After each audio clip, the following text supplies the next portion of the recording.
Welcome back, fans of classic television. This is pop culture historian Dave Sundstrom, and today I'm going to talk a tiny bit about the death of Superman actor George Reeves, and then spend a good portion of this video talking about the accounts of his alleged haunting of the very house in which he passed away. But before I do any of that, let's talk about the show that made George Reeves famous. Beginning in 1951, The Adventures of Superman ran for 6 seasons as a first-run syndicated television program. The first 2 seasons were filmed in black and white, and the remaining seasons were in color. Here we see the Man of Steel with the first actress to play Lois Lane on the show, Phyllis Coates, who by the way is still with us.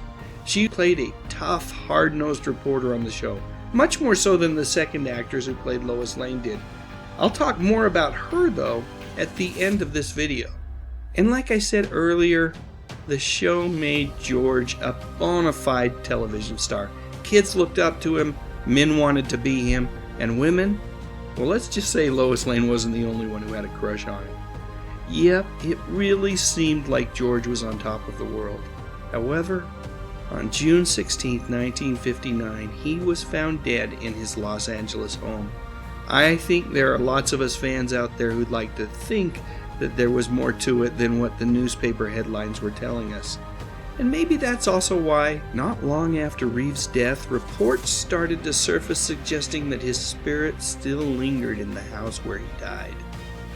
These stories have made the house a topic of conversation among locals and paranormal enthusiasts. Lots of folks drive by hoping to catch a glimpse of something just a little bit out of the ordinary. However, most people come away from these expeditions a bit disappointed. Most of the time, the home just seems like any other. But that hasn't always been the case. Every now and again, Mr. Reeves' ghostly apparition has indeed sent more than just a few people running, or maybe better said, flying away from his home.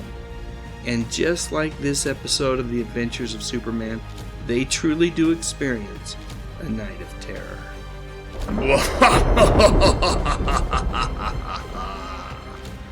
Settle down there, George. I think podcaster Mark Hoover's opinion piece from 2018 in the Claremont Sun might have been the first time that I read about the ghost of Superman scaring anyone, and everyone who even considered moving into that Benedict Canyon home. According to Mark, some folks hear gunshots, while others are treated to an actual visit from George Reeves himself wearing his old Superman costume.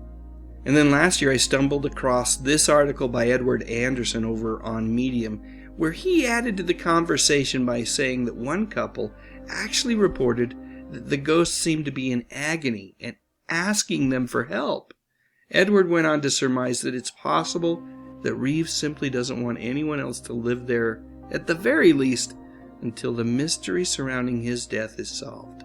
And then while I was prepping for this video, I found another article over on Hollywood.com from 2014 that says that reports on hauntings in Reeves' home, well, they've been going on since 1969, and apparently there are times when the ghost could be a bit playful as well, like the time every member of a particular dinner party went upstairs to check on this weird noise, only to return to find that all of the drinks that had previously been on the table in the living room had somehow mysteriously moved to the kitchen. Yep, whether it's dogs cowering in fear or furniture that seems to move on its own, there's a whole bunch of unexplainable things that have happened at 1579 Benedict Canyon Drive. Rather than a job for Superman, I'd say this case seems to be better suited for mild-mannered reporter Clark Kent, because after reading all of these articles about the alleged haunting of George Reeves' former home, I am left with more questions than answers. However, one thing is for certain. Whether it's the residual energy of a beloved actor or simply an urban legend, the ghostly tales surrounding George Reeves will undoubtedly endure. As I wrap things up here, I thought it might be interesting to share this comment from community member Rick Drew, who said that he had been lucky enough to visit with Noel Neill, that actress who played the second Lois Lane during most of the show's run, and he asked her what she thought about George Reeves' death. Apparently, she was fairly certain that George's demise had been at the hands of others. So, is Noel right? And is George, even after all these years, still trying to get some sort of message out about his death? Truthfully, the more I read about this one, folks, the less certain I am about anything regarding George Reeves' tragic passing. What I do know, however, is that even after his death, George managed to entertain me and make the world a better place overall, as reruns of The Adventures of Superman played on our one and only local UHF station during the 70s. That show, along with Batman starring the great Adam West, were my superhero 1-2 punch during many afternoons. I remember racing home from school as fast as I could so that I wouldn't miss either of those shows. Alright folks, if you enjoyed this video, please remember to like, comment, and subscribe to my channel for more content. I talk about music, movies, and mostly TV from decades gone by. You know, the good stuff. But most importantly, and as always, thank you so much for watching.